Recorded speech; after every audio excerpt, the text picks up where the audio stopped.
I'm Matt. I'm Shane. And if you like what you hear, make sure you hit that thumbs up button real hard and make sure you subscribe to Comic Movie Marks. And also click that little bell for all of the notifications. Whee! Always remember, If Trailer Trash can do it, anyone can do it.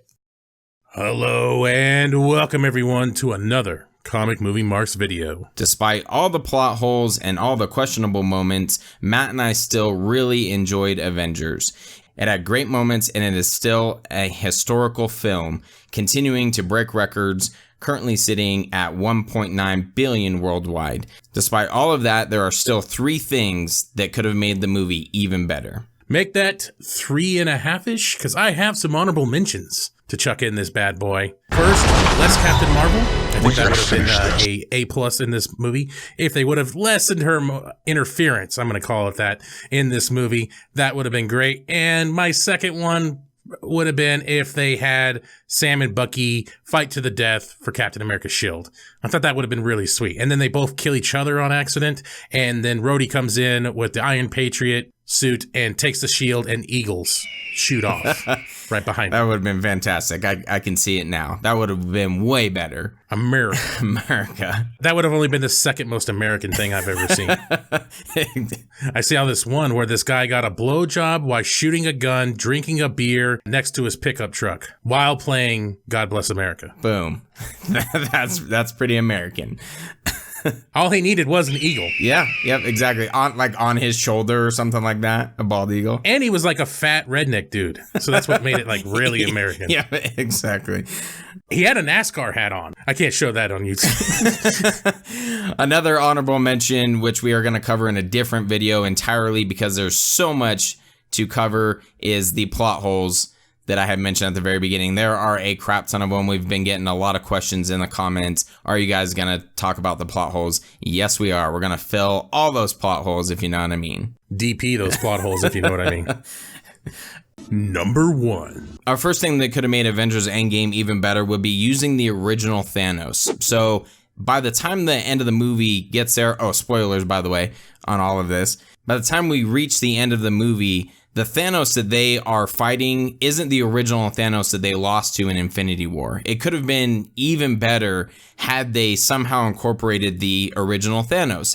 Maybe keep him alive, maybe Thor doesn't kill him at the very beginning, something along those lines. There was something that really came to mind when you hear Scarlet Witch say, "You took everything from me," and he's like, "I don't even know who you are." That was a moment where I was like, that kind of lost a lot of the grandness to this moment. Was he doesn't even really know who any of these are. He knows of the Avengers. He knows of Stark. He knows of the battle in 2012, but he just knows them as the Avengers. He doesn't have that key tie-in with all the previous actions, you know, the things he did. Obviously, the struggle on Titan between Doctor Strange, Tony, and the Guardians. And obviously then at the very end when Scarlet Witch blows up Vision and he kind of comes over there, he's like, "I feel for you. It's been a day of great loss," you know, and he reverts him back. You know, all that kind of that moment's what kind of made that Thanos great kind of got lost upon this one because they killed him early on. And it kind of makes me wonder because I kind of like the fact that they just chopped his head off right off the bat. I thought that was kind of ballsy-ish to some extent, but I wish somehow in some way they would have been able to transfer, I don't know, as somehow like him traveling into the future would have somehow, he would have gained the consciousness from the previous Thanos somehow. I know that sounds wacky and weird. If there was some way that he would have been able to encapsulate those memories of the old Thanos other than watching really shitty hologram footage from Nebula's eye, it would have meant more in that final battle. That final battle was grandioso, but at the same time, I feel like it lost some of its luster because of that. Yeah, absolutely. Even to the point that you made when he's talking to Wanda about Vision, and he mentions it's been a day of great loss. He lost Gamora, and you don't really have that. You don't feel that because at this point, she's there, which is, you know, that's another plot hole for for another time, but you do lose a lot of that, and you lose a lot of the Avengers kind of overcoming. Yeah, they stopped Thanos, but they basically stopped him long before he did anything. He just knows, oh, look, I win. So if they could have incorporated something, maybe don't have Thor kill him, even though that was a pretty cool moment. Don't have Thor kill him, but have him chasing the Avengers through time, something crazy and wacky, where he's following them, or he's jumping ahead, somehow figures out a way, steals Pym particles or something like that. Then current Thanos can fight the Avengers, and you kind of get that whole huge epic blowout at the very end. Yeah, he could have been like their golem, following them around, my precious. Just follow him around. That would have been kind of cool to see Thanos in different timelines too. Like he's following him and he's trying to change things as well. But I don't know. I think that would have taken a little bit of the luster of Thanos out as well, because then he just becomes like this shadow in the just trying to follow them and trying to cause issues. Gigantic Thanos, you can't see me. Sorry, had to. Real quick side note, but that reminds me of the scene in Grandma's Boy. What are you doing?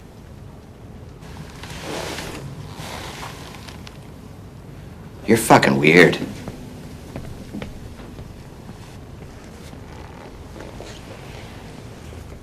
How can he see me? So that's just something that we wish that somehow, in some way, obviously Disney has enough money they could hire somebody that can write a decent something, for God's sakes. Come up with some reason. We're just two schmucks with a gigantic YouTube page. Ooh. It just feels like that in battle kind of lost some of its, some of its panache. Fun isn't something one considers when balancing the universe. But this does put a smile on my face. Number 2. We have talked about this in regards to Iron Man 3, what a missed opportunity the whole PTSD thing could have been for Tony Stark. And in this case, Thor. They do delve into the alcoholism aspect, but they make it a complete joke. Thor should have had some internal struggles that he was dealing with. The fact that he had the opportunity to kill Thanos and blew it, he should be dealing with those struggles. In addition, he does kill Thanos. Why couldn't they have jumped into a whole nother level of detail and a whole nother level to the character of Thor when he finally does kill Thanos and it means nothing because he's lost everything anyways? When you have a universe, as the MCU is, filled with people that are already comic relief, the last thing you need is more comic relief.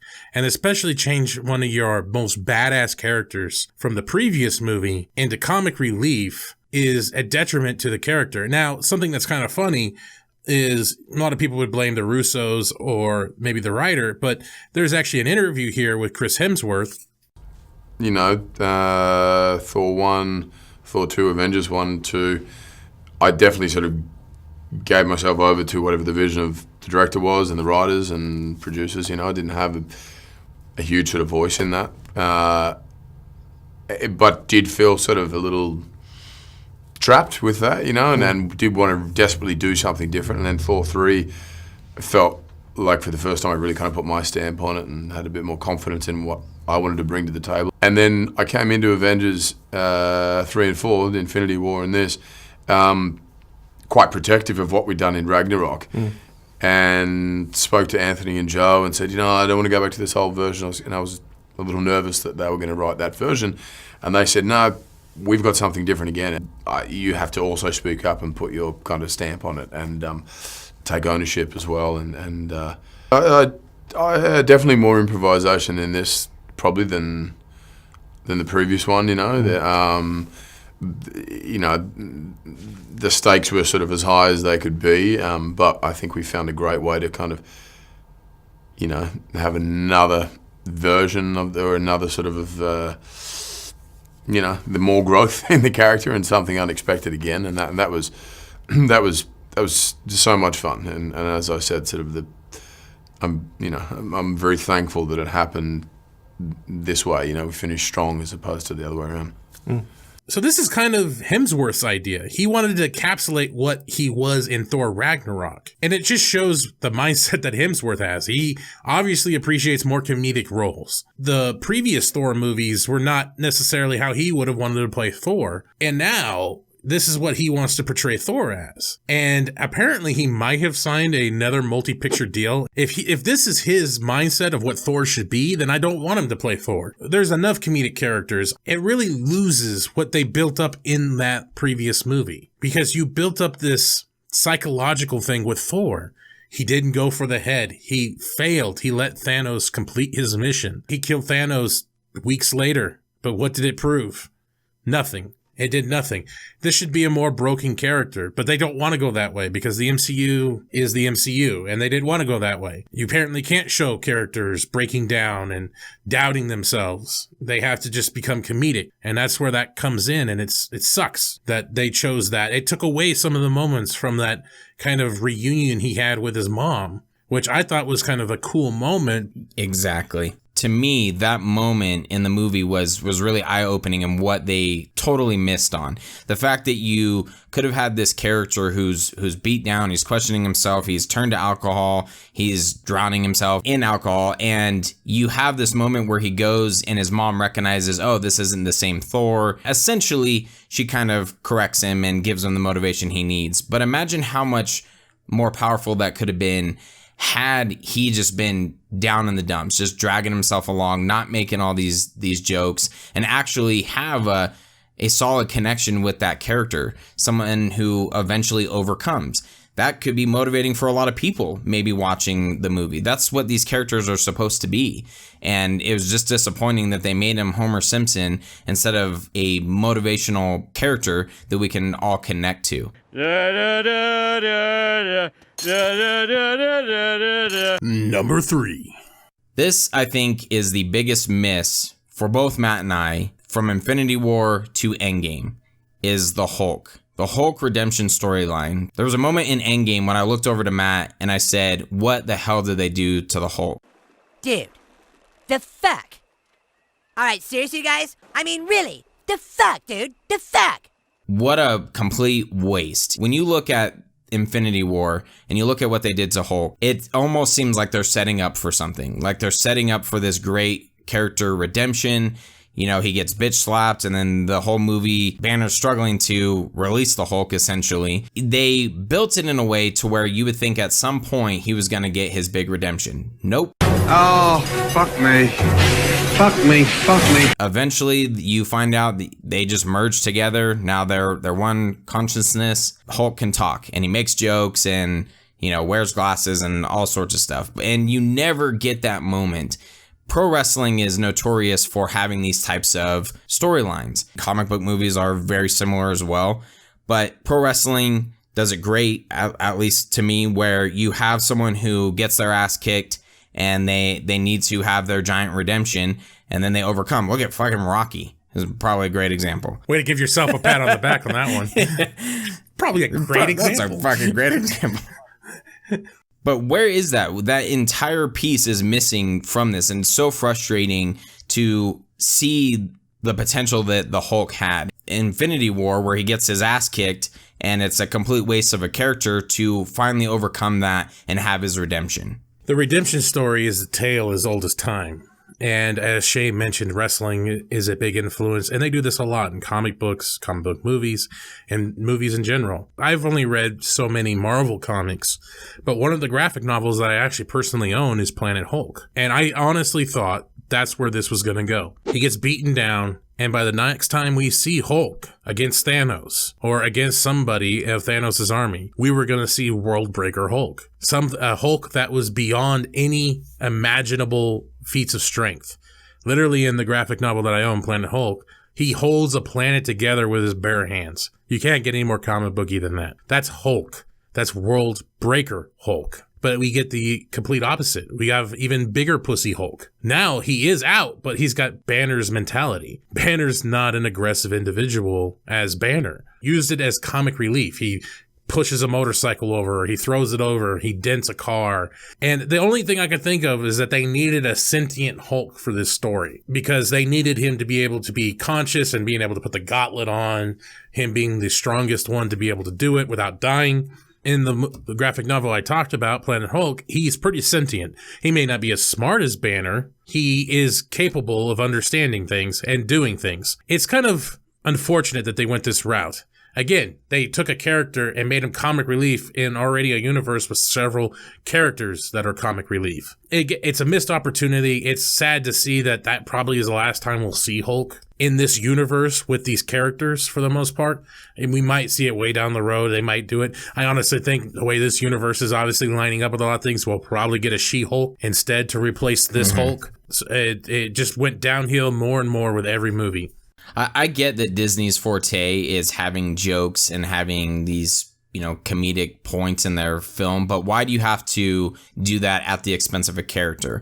Why can't you have certain characters, as Matt had mentioned, similar to Iron Man, Doctor Strange, the ones that are supposed to be kind of quippy and you get your entertaining moments from that. But no, you take an entire character, reduce him to nothing. You could still have Banner and Hulk merge as one and have one mind and maybe very similar to Planet Hulk. But I was just waiting for Hulk to get his moment. You look at a lot of the moments, especially in Endgame. The Endgame had these fantastic moments where, Cap's grabbing Mjolnir.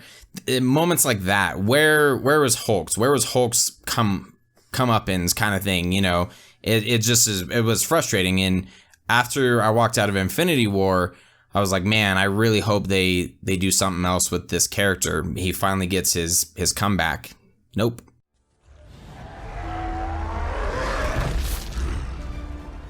I will remember you. Now might be a really good time for you to get angry. That's my secret, Cap.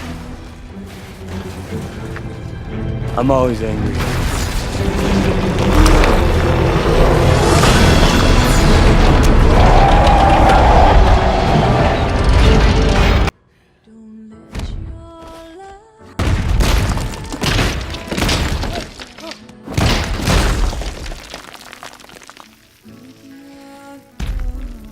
Puny God.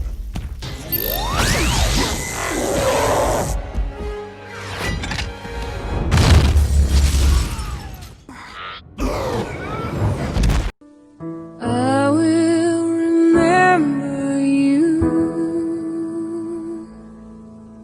Will you remember me?